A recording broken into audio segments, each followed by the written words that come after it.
You know that awkward moment where someone looks directly into your eyes, and suddenly your brain forgets how to exist normally. Like now you're thinking about blinking manually, your face feels weird, and somehow looking at another human being starts feeling like a job interview for your soul. Meanwhile, the other person is just asking what time it is.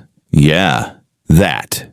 If eye contact has ever made you feel strangely exposed, overstimulated, or mentally loud for absolutely no reason, there's actual psychology behind that. Because some people avoid eye contact not because they're rude, but because eye contact feels intense, almost too intense. For some people, looking directly into someone's eyes can feel strangely exposing, like being emotionally seen before they're ready. And if you've ever looked away during conversations without even realizing it, you probably know this feeling better than most. Today, we're talking about the psychology of people who avoid eye contact and why something so small can reveal so much about the human mind. Eye contact is one of the most powerful forms of nonverbal communication. Before people even notice your words, they notice your eyes, confidence, nervousness, attention, discomfort, interest. Humans are constantly reading these signals automatically, which is why eye contact can sometimes feel emotionally overwhelming. Because eye contact creates connection instantly, and connection creates vulnerability. And vulnerability makes the brain alert, especially for people who already spend a lot of time inside their own heads. For some people, eye contact feels completely natural, but for others, the moment someone looks directly at them, their self-awareness suddenly increases. Now they're thinking about everything. Their posture, their face, their voice, their hands, their breathing. It's like their brain switches from having a conversation to monitoring themselves in real time. And the strange part is, this usually happens automatically. They're not trying to overthink. Their nervous system just reacts faster than they do. This is why many people who avoid eye contact are not actually disinterested. Sometimes they're just overstimulated internally. Their brain is processing too many social signals at once. What's this person thinking? Do I seem awkward? Am I talking too much? Do I look nervous? Should I look away now, or is that weird? And while all this is happening, the conversation is still moving, which creates even more pressure. The interesting thing is, eye contact forces presence. You can scroll while texting. You can hide behind messages. You can think before replying online. But face-to-face eye contact removes distance. It puts you directly inside the moment. And for people with anxiety, emotional sensitivity, or high self-awareness, that level of presence can feel intense, almost like standing emotionally uncovered in front of someone.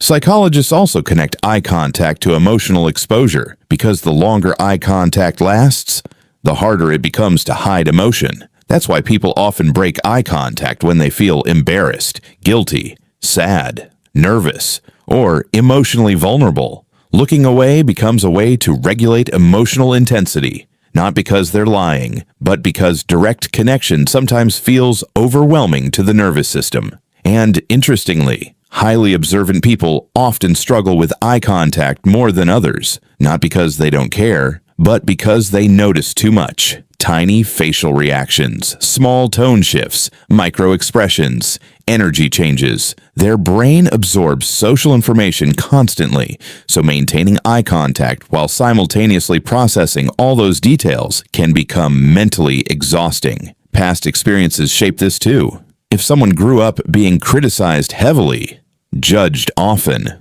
or emotionally unsafe around others, their brain may slowly start associating direct attention with pressure, not comfort, not safety, pressure. So over time, eye contact stops feeling neutral. It starts feeling exposing, even if the current person in front of them isn't threatening at all. The nervous system remembers emotional experiences long after the mind moves on. Social anxiety amplifies this even more, because once someone becomes aware of eye contact, they start monitoring it consciously. Now the brain is doing math during a conversation. Am I making too much eye contact? Too little? Do I look uncomfortable? Should I look away now? Wait, now this is awkward. And ironically, the more someone tries to appear natural, the more unnatural they start feeling internally. Modern life has also changed this behavior. People now spend more time communicating through screens than through direct human interaction. Texting removes eye contact completely. Voice notes reduce pressure. Social media filters emotion. Online communication gives people time to edit themselves, but real-life interaction happens instantly. No edits, no drafts, no deleting and rewriting the sentence 5 times before sending it, which means many people are slowly losing comfort with direct presence itself. But avoiding eye contact doesn't automatically mean someone is insecure. Human behavior is rarely that simple. Some people avoid eye contact because they're anxious, some because they're overstimulated, some because they're deeply introspective, some because they learned emotional protection very early in life. And some people simply experience social interaction more intensely than others do. The important thing is understanding the difference between protection and disconnection, because protecting yourself occasionally is human. But when fear starts controlling every interaction, connection becomes difficult. You want to express yourself, but your nervous system keeps interrupting the moment before you fully arrive in it. And honestly, most people are far less focused on your eye contact than you think. They're too busy worrying about themselves, their own awkwardness, their own insecurities, their own self-awareness. Most people are not analyzing you the way your brain thinks they are. Confidence with eye contact usually doesn't come from forcing yourself to stare harder. It comes from becoming less focused on yourself during conversations, less monitoring, less performing, less trying to manage how you appear every second, and more simply, being present with the person in front of you. Because eye contact is not really about looking correctly. It's about feeling safe enough to exist naturally around another human being. And maybe people who avoid eye contact are not trying to disconnect from others after all. Sometimes they're just trying to protect themselves from feeling too emotionally exposed while connecting.